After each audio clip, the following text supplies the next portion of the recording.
Hello, my name is Rashaya G, and I'm an attorney, part-time law professor, and racial equity expert.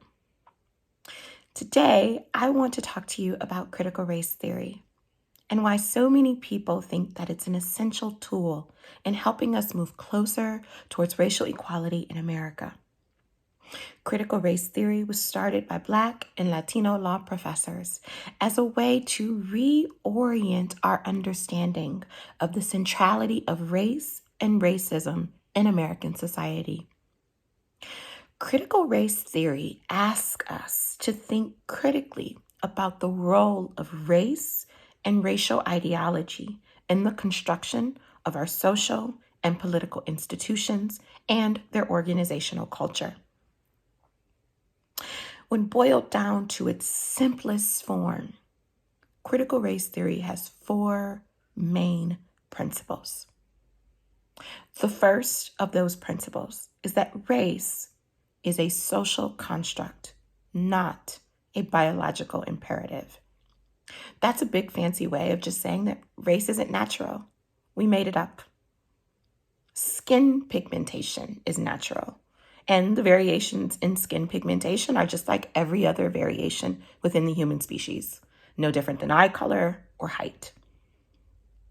What makes race different is that when America was created, she attached meaning to this particular variation. And she used those meanings to decide who got resources and who got burdens. And as our society progressed, those meanings evolved and became more deeply entrenched.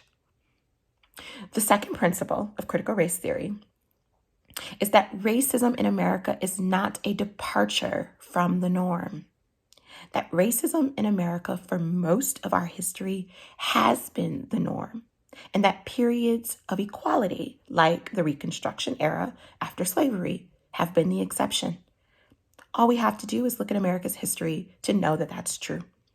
We just outlawed legalized segregation less than 60 years ago. For most of our history, legal segregation and discrimination on the basis of race were mandated, not just allowed, but required. The third principle of critical race theory is that racism exists outside of an interpersonal conflict context. That just means that even when individuals aren't expressing racial animus in any particular moment, that doesn't mean that racial dynamics aren't at play in a way that burdens racial minorities. We know this too. Throughout our history, for example, before we created the freedom of speech or the right to bear arms, we created the 1790 Naturalization Act, making eligibility for citizenship contingent upon whiteness. Many people only understand race in an interpersonal conflict context, even though it exists outside of that. Critical race theory asks us to think about those ways too and interrogate what they mean for our society. It's always so baffling to me that people can appreciate how freedom of speech and the right to bear arms are central to America's identity. Most people love their right to bear arms and freedom of speech more than they understand their right to bear arms and freedom of speech. If we can acknowledge how central those are to American identity, how come we can't acknowledge how central race is too? When the reality is that before we codified those things as a country, we codified race. We codified a preference for whiteness. Critical race theory asks us to consider that point. The fourth principle of critical race theory is that the lived experiences of those most burdened by racial oppression is a central and essential piece of racial equality. Historically, the story of race has been told from the perspective of white people exclusively. What's included in our curriculums, what's included in our textbooks, has been determined by those in power. And those people are largely the same people who were in power when we had legalized segregation and discrimination on the basis of race. Critical race theory says in order for us to have genuine racial equality, We must center the stories of those most burdened by racial oppression. This makes sense if we think about it. We'd never let a rapist tell us what it was like to be raped. We'd never trust them with that narrative.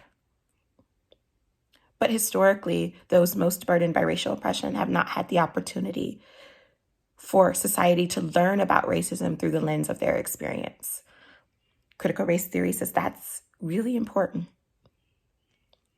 I teach all of this in one way or another in my courses and trainings, and I've never had a bad review. I've never had someone express that they felt disempowered after time with me. In fact, quite the opposite. Most people are usually outraged and upset that they didn't learn about this in school. How, they ask, did we learn about the California Gold Rush, but we didn't learn about the Chinese Exclusion Act? How did we learn that in 1492, Christopher Columbus sailed the ocean blue, but we didn't learn that in 1790, America expressed an explicit preference for whiteness in its immigration policies? And the reality is that most people haven't learned the truth about America's history for exactly what's happening right now in our society.